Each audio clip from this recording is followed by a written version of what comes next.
कौन वकील हमसे बात करने के लिए अभी तैयार होंगे। हाईकोर्ट पूरी तरह से सुना है, क्लाइंट भी नहीं है। तब एक वकील साहब हमको दिख रहे हैं, हंसते हुए आ रहे हैं। वकील साहब आइए, इधर आइए। अरविंद पारिक हैं और एमएलए साहब के बेटे भी हैं। आम अधिवक्ता को आपके आंदोलन एडवोकेट प्रोटेक्शन पे बोलने का अधिकार तो है ना सर? इसमें क्या है कि सीनियर अधिवक्ता जो बोलेंगे रणनीति नहीं पूछ रहे हम आपसे कि आपकी रणनीति क्या है। देखो, मैं आपसे फिर कहूंगा कि इसके बारे में मैं आगे इसलिए नहीं बोल पाऊंगा क्योंकि एक वकील साहब और वकील साहब एक सेकंड, वकील साहब बात करो। आप वकील साहब क्यों बात नहीं करना चाह रहे? बात तो करो थोड़ी सी, आप जनता को बताओ कुछ। मैंने अभी पढ़ा नहीं। अच्छा, एक्ट पढ़ा नहीं आपने? हमारा मकसद सिर्फ एक आम वकील से बात करने का है और कोई ना कोई वकील साहब हमसे बात करेंगे। कुछ ऐसी भी चर्चाएं जोरों पर हैं कि जो बिल पेश किया है उससे वकील प्रसन्न नहीं है, यानी खुश नहीं है क्या? जी हाँ, ये वाली बात एकदम ठीक है। इस वक्त मैं राजस्थान हाईकोर्ट जयपुर में खड़ा हूं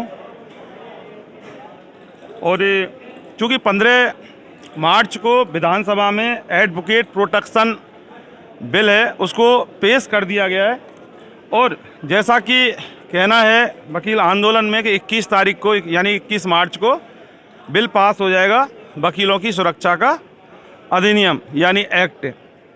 तो राजस्थान हाईकोर्ट में आज हम इसलिए आए हैं कि यहाँ हम वकीलों से बात करेंगे कि इनका बिल पेश कर दिया है और चूँकि काफ़ी दिनों से जनता का काम भी काफ़ी प्रभावित हो रहा है, आगे इनकी क्या मंशा है, कब ये आंदोलन खत्म करेंगे या कब तक आंदोलन इनका चलेगा, तो इस सिलसिले में हम बात करेंगे।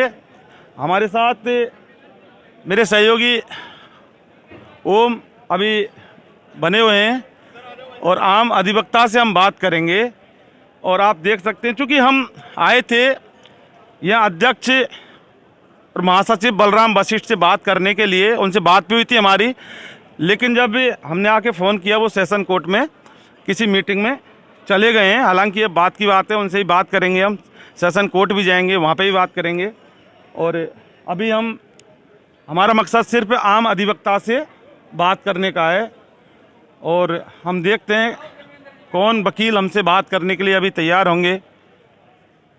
आप देख सकते हैं हाईकोर्ट पूरी तरह से सुना है, क्लाइंट भी नहीं है क्योंकि हड़ताल चल रही है और काम काफ़ी प्रभावित हो रहा है। हमारे साथ अब एक वकील साहब हमको दिख रहे हैं, हंसते हुए आ रहे हैं। वकील साहब आइए, इधर आइए, इधर आओ, आ जाओ, कोई दिक्कत नहीं है। आपका नाम बताओ। Doctor Arvind Parik, advocate doctor Arvind Parik. Arvind Parik हैं और एमएलए साहब के बेटे भी हैं। आप ये बताओ कि आपका एडवोकेट प्रोटेक्शन एक्ट पेश हो गया 15 तारीख को। देखो, इसमें सीनियर एडवोकेट की जो हमारी मीटिंग हुई है उसमें जो तय हुआ है उसके अकॉर्डिंग हम जूनियर सभी इस बारे में ज़्यादा बात नहीं कर सकते हैं। इसके लिए आप सीनियर अधिवक्ता से ही नहीं, इसके बाद मैं आम अधिवक्ता के रूप में आपसे बात कर रहा हूँ। आम अधिवक्ता को आपके आंदोलन एडवोकेट प्रोटेक्शन पे बोलने का अधिकार तो है ना। और वैसे भी हम सर, इसमें क्या है कि सीनियर अधिवक्ता जो बोलेंगे रणनीति नहीं पूछ रहे हम आपसे कि आपकी रणनीति क्या है। हम तो ये कह रहे हैं आपसे कि आपका एडवोकेट प्रोटेक्शन एक्ट पेश हो गया, 21 को पास हो जाएगा। देखो, मैं आपसे फिर कहूँगा कि इसके बारे में मैं आगे इसलिए नहीं बोल पाऊँगा क्योंकि सीनियर जो हमारे यहाँ के अधिवक्ता हैं, प्रवक्ता हैं, वो ही इसी बारे में आपको स्पष्ट रूप से जानकारी दे पाएंगे। चलिए, लिमिटेशन है इनकी, इन्होंने साफ से बोल दिया। एक वकील साहब और वकील साहब एक सेकंड, वकील साहब बात करो। आप वकील साहब क्यों बात नहीं करना चाह रहे? बात तो करो थोड़ी सी, आप जनता को बताओ कुछ। मैंने अभी पढ़ा नहीं। अच्छा, एक्ट पढ़ा नहीं आपने?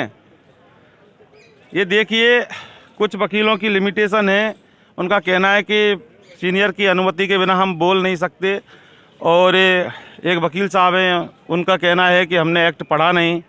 तो चूँकि एक्ट तो पेश हो गया है और पढ़ने जैसी कोई बात नहीं है। हमारा मकसद सिर्फ एक आम वकील से बात करने का है और कोई ना कोई वकील साहब हमसे बात करेंगे। तो ओम आओ एक बार उधर देखते हैं। चलो, एक वकील साहब इधर भी हैं हमारे साथ, इनसे बात करेंगे। वकील साहब वकील साहब थोड़ी सी बात करना चाह रहे हैं आपसे। हाँ जी, बताइए। कोई रणनीति नहीं पूछेंगे आपसे, क्योंकि कुछ वकीलों ने बोला है कि हम सीनियर की परमिशन के बिना बोल नहीं सकते। मेरा कहने का मतलब ये है कि एडवोकेट प्रोटेक्शन एक्ट जो आपका बिल है वो पास हो गया, मतलब पेश हो गया 15 को पेश हो गया टेबल पर, और 21 को पास हो जाएगा। आपका क्या कहना है, हो जाएगा? देखिए, ये वाली बात तो अभी कहना मुश्किल है। जिस तरीके से अपनी तरफ से विधि मंत्री ने ये कहा था कि 21 तारीख को एक्ट पास हो जाएगा, तो उस आश्वासन के ऊपर सारा एडवोकेट कम्युनिटी विश्वास करता है। और अभी देखते हैं 21 तारीख को विधानसभा में क्या होता है। लेकिन कुछ ऐसी भी चर्चाएं जोरों पर हैं कि जो बिल पेश किया है उससे वकील प्रसन्न नहीं है, यानी खुश नहीं है क्या? जी हाँ, ये वाली बात एकदम ठीक है, क्योंकि अभी कल भी एक हमारे बार की तरफ से एक नोटिफिकेशन निकला है जिसमें ये वाली बात आई है कि कुछ धाराओं में कुछ संशोधन की आवश्यकता है। तो वो संशोधन अगर हो जाता है तो वकील कम्युनिटी के लिए वो बेनिफिशियल होगा। ये है ना आपका? जी हाँ। ओम दिखाएं थोड़ा सा। ये धारा 3 न्यायालय परिसर शब्द का विस्तार होना चाहिए। धारा 4 पुलिस अगर उचित समझे शब्द हटना चाहिए। धारा 6 संज्ञेय शब्द के साथ गैर जमानती शब्द जुड़ना चाहिए। और धारा 9 कर्तव्यों के निर्वहन के दौरान शब्द को विस्तृत।